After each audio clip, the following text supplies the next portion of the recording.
வணக்கம்.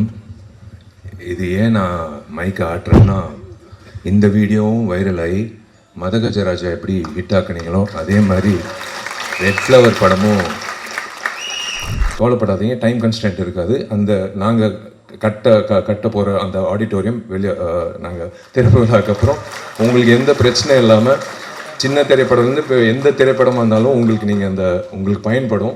ஆகஸ்ட் 29 என் பிறந்தநாள் அன்னைக்கு கண்டிப்பாக ஒரு நல்ல ஒரு செய்தி இருக்குது. கண்டிப்பாக வெளியில் அவங்கவுங்க வண்டி வாகனத்தில் ஏறி வெளியில் போகும்போது நீங்கள் அவங்கள போய் நீங்கள் வெளியில் கேட்டுக்கோங்க. அவங்களோட ரிவ்யூ கேட்க வேணான்னு நான் சொல்ல, வெளியில் கேளுங்க.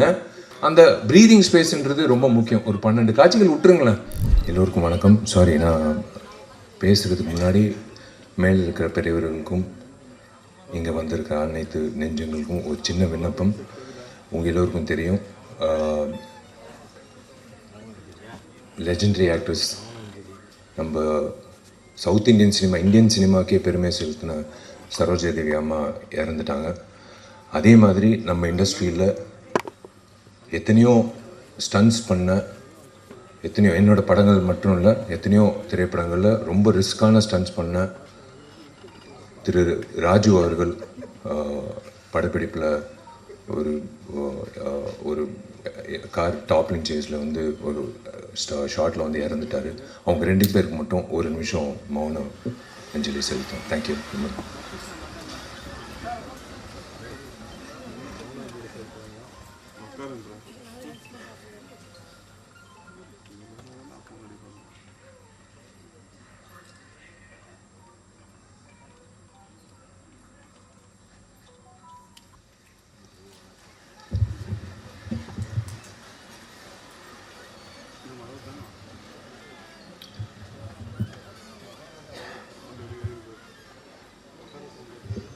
எல்லோருக்கும் வணக்கம். இது ஏன் நான் மைக்கை ஆட்டுறேன்னா, இந்த வீடியோவும் வைரல் ஆகி மதகஜராஜா எப்படி ஹிட் ஆக்குனீங்களோ அதே மாதிரி ரெட் ஃப்ளவர் படமும் இந்த உலகம் முழுக்க இந்த விழாவோட வீடியோ போய் சேர்ந்து ரெட் ஃப்ளவர் படம் பார்க்கணுன்னு நான் வேண்டிக்கிறேன். அதனால தான் இந்த செய்கை செஞ்சேன்.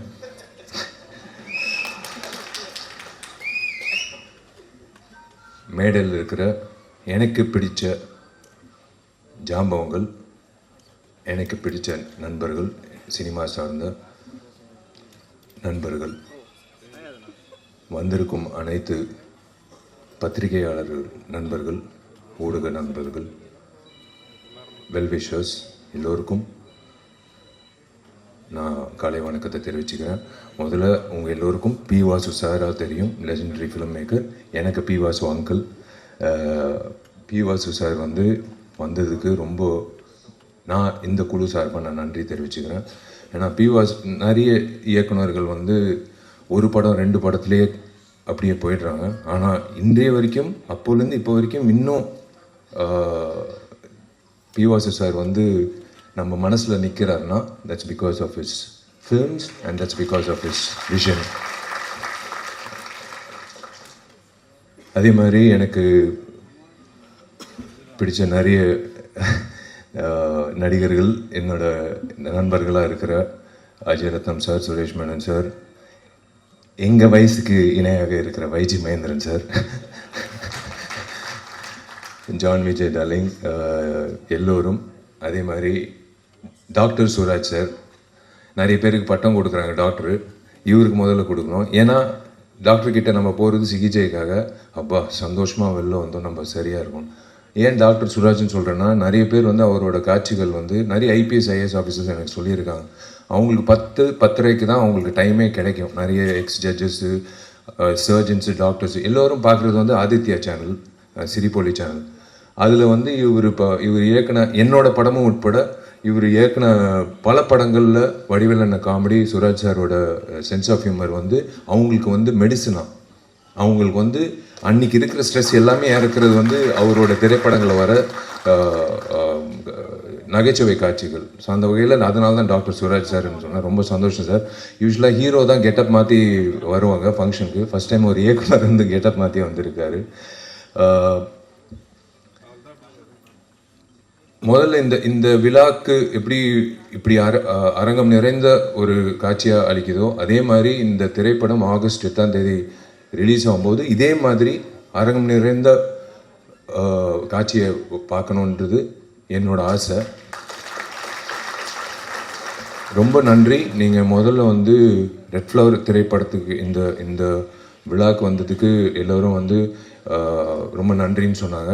இல்லைங்க, இது என்னோடய கடமை. தயவு செஞ்சு இந்த சின்ன படம் பெரிய படம் அப்படியெல்லாம் சொல்லாதீங்க. இந்த வெள்ளி திரையில் என்ன காணப்படுதோ அதுதான் படம். அது சின்ன ஹீரோவாக இருந்தாலும் பெரிய ஹீரோ இருந்தாலும் புதுமுக இயக்குனராக இருந்தாலும் பெரிய இயக்குனராக இருந்தாலும் எதுவாக இருந்தாலும் திரைப்படம். ஸோ அந்த வகையில் என்னோடய கடமையாக என் நண்பன் போராளி விக்னேஷ் அவர்களுக்காக நான் வந்து எல்லாத்தையும் ஒதுக்கி வச்சு, எல்லோருக்கும் வேலை இருக்கும், பட் இருந்தாலும் இந்த வேலை ரொம்ப முக்கியமான வேலை. நான் விக்னேஷ்க்கு உறுதுணையாக இருக்கணும்னு ஆசைப்பட்டு நான் வரேன்னு நான் சொன்னது காரணம் வந்து அவர் மனசார பேசினார் பாருங்கண்ணா. அவர் எவ்வளோ கஷ்டப்பட்டு எவ்வளோ அவமானங்கள் தாங்கி எவ்வளோ முயற்சிகள் பண்ணி இந்த திரைப்படத்துக்கு வரைக்கும் வந்திருக்காருன பயணம். அது வந்து அவரோட வழியில் எனக்கும் அந்த அந்த உணர்வு இருக்குது. ஸோ அந்த வகையில் விக்னேஷ் அவர்களுக்கு இந்த திரைப்படம் ரெட் ஃப்ளவர் மிகப்பெரிய திருப்பு முனையாக இன்னொரு இன்னிங்ஸ் தொடக்கத்துக்காக விக்னேஷ்க்கு அமையணும் நான் வாழ்த்துறேன். விக்னேஷ்க்கு புதுமுக இயக்குனர் ஆண்ட்ரூ பாண்டியன் இந்த காட்சிகள் பார்த்தோம், ட்ரெய்லர் பார்த்தோம், மோஷன் போஸ்டர் பார்த்தோம், சாங்ஸ் பார்த்தோம். திரு ஆண்ட்ரூ பாண்டியன் அவர்களுக்கு என்னோட வாழ்த்துக்கள்.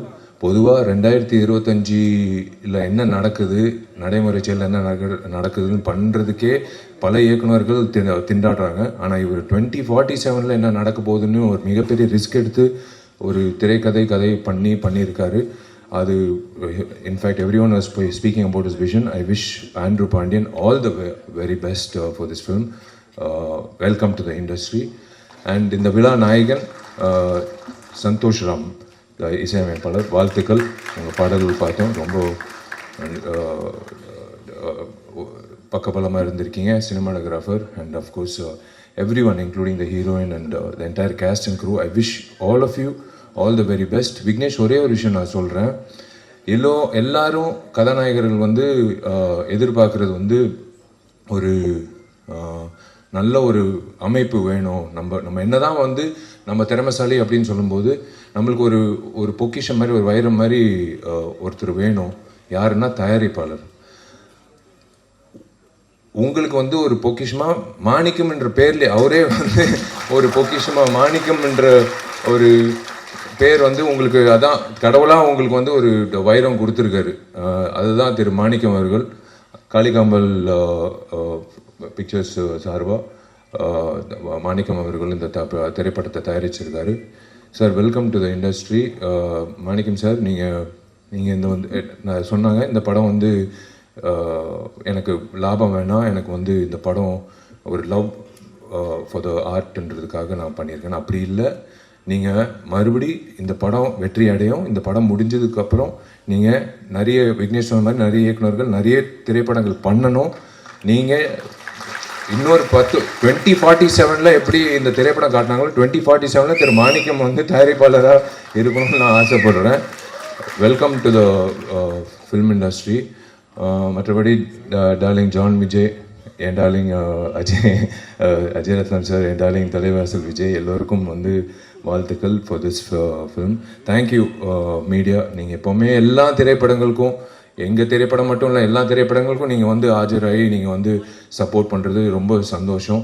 எனக்கு பிடிச்ச 2 அரசியல்வாதிகள், ஒன்று பகத்சிங், ரெண்டாவது இடம் பெற்றவர் நேதாஜி சுபாஷ் சந்திர போஸ். அவருக்கு ட்ரிபியூட் பண்ணி நீங்கள் தொடங்கினது ரொம்ப நன்றி. அது இன்னும் நீங்கள் ஞாபகம் வச்சுருக்கீங்கன்றது ரொம்ப சந்தோஷம். அண்ட் அஃப்கோர்ஸ் சொன்ன மாதிரி 3 நாட்கள் ரொம்ப முக்கியம். கண்டிப்பாக இந்த படம் வெற்றியாடும் நம்புகிறேன். நிறைய பேர் வாட்ச் பார்த்துட்டே இருந்தாங்க. கவலைப்படாதீங்க. இந்த குழுவுக்கு மட்டும் இல்லை, எல்லா திரைப்படங்களும் தயாரிப்பாளர் சங்கம் சார்பாக கதிரேசன் சார் எல்லாரும் வந்திருக்காங்க. நான் ஒரு விண்ணப்பம் நடிகர் சங்கம் சார்பாக இன்னும் 3 மாத காலகட்டத்தில் நாங்கள் கவலைப்படாதீங்க, டைம் கன்ஸ்டன்ட் இருக்காது. நாங்கள் கட்ட போகிற அந்த ஆடிட்டோரியம் வெளியே நாங்கள் திறப்பு விழாக்கு அப்புறம் உங்களுக்கு எந்த பிரச்சனையும் இல்லாமல் சின்ன திரைப்படம்லேருந்து இப்போ எந்த திரைப்படமாக இருந்தாலும் உங்களுக்கு பயன்படும். நீங்கள் அந்த டைம் வாட்சே பார்க்க தேவையில்லை. அந்தளவுக்கு உங்களுக்கு ஒரு மிகப்பெரிய ஒரு பூனா அமையும், ஒரு மிகப்பெரிய ஒரு விஷயமா அமையும். தயாரிப்பாளர் சங்கம் இருக்கிறதுனால நான் நடிகர் சங்கம் சார்ந்த உறுப்பினர்கள் இருக்காங்க. கதிரேசன் சாரும் இருக்கார், ஆஃபீஸ் பேர். அவர் சார்பாக நான் ஒரு விண்ணப்பம் உங்கள் எல்லோருக்கும் நான் வைக்கிறேன். பத்திரிகையாளர்கள் plus YouTubers and every one and exhibitors association சார்பாக அவங்களுக்கும் நான் விண்ணப்பம் வைக்கிறேன்.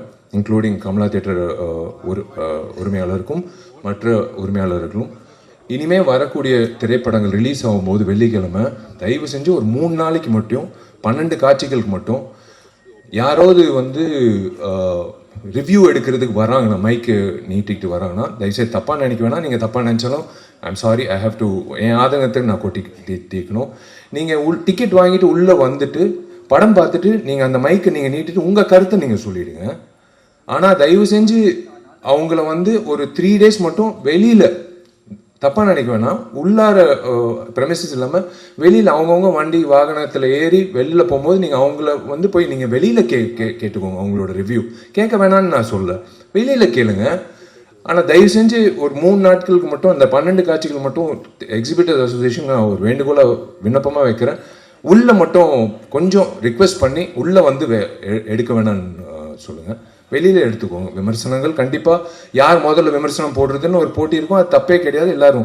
ஆனால் நீங்கள் உள்ளே ஒரு டிக்கெட் வாங்கி நீங்கள் அந்த படத்தை பார்த்துட்டு அதுக்கப்புறம் உங்கள் கருத்தை சொல்லிவிட்டு அப்புறம் மக்களோட கருத்து நீங்கள் சொன்னீங்கன்னா சூப்பராக இருக்கும். அந்த வகையில் ஒரு நல்லா இருக்கும். எந்த படத்துக்காக இருந்தாலும் அது நல்லா இருக்கும். ப்ளீஸ் தயவு செஞ்சு கண்டிப்பாக ரிவ்யூ வேணும். அந்த ப்ரீதிங் ஸ்பேஸ்ன்றது ரொம்ப முக்கியம். ஒரு 12 காட்சிகள் விட்டுருங்களேன். அந்த அதுதான் ஒரு திரைப்படத்துக்கு ஒரு இவ்வளோ உழைச்சிருக்காங்க. அது கண்டிப்பாக அது ஒரு நீங்கள் கொடுக்குற சப்போர்ட் தான் அந்த வகையில். ஸோ தேங்க்யூ வெரி மச் நீங்கள் எல்லோரும் வந்ததுக்கு. And wish you all the very best எல்லோருக்கும். இந்த ரெட் ஃப்ளவர் திரைப்படம் வெள்ளித்திரையில் மிக சிறப்பாக வெற்றிகரமாக கொண்டாடப்படணும். அதே வகையில் தயாரிப்பாளர் சங்கத்துக்கு இன்னொரு விண்ணப்பம் என்னென்னா, கதிரேசன் சார் ஒரு விழிப்புணர்வாக நீங்கள் ஒரு குழு அமைச்சு வரக்கூடிய புதுமுக தயாரிப்பாளர்களுக்கு இந்த ஓடிடி சேட்டலைட்டோ இல்லை ரிலீஸ் ஆகும்போது அவங்களுக்கு ஒரு சப்போர்ட்டோ, எப்படி ரிலீஸ் பண்ணணும், எந்த தேதியில் ரிலீஸ் நம்ம பண்ணியிருக்கோம். ஆக்சுவலாக ரெகுலேஷன் கமிட்டி மாதிரி பண்ணியிருக்கோம். ஒரே நாள் 10 திரைப்படம் ரிலீஸ் ஆகுது. அது எத்தனை காட்சிகள் வருதுன்னு சில தயாரிப்பாளர் தெரியல. எனக்கு 100 தியேட்டர் வருதுன்னு சந்தோஷமாக அலுவலகத்தில் உட்காராங்க. ஆனால் 100 தியேட்டரில் 400 காட்சி வருதான்னு தெரியாது. 100 காட்சி தான் வருது. அது காலை காட்சி 9:30 மணினா எங்கள் வீட்டில் எங்கள் அம்மா அப்பாவே போக மாட்டாங்க என் படம் ரிலீஸ் ஆகும்போது. ஸோ அந்த மாதிரி கரெக்டாக அமைச்சு கொடுத்தா தயாரிப்பாளர்களுக்கு ஒரு மிகப்பெரிய ஒரு சக்தியாக இருக்கும்.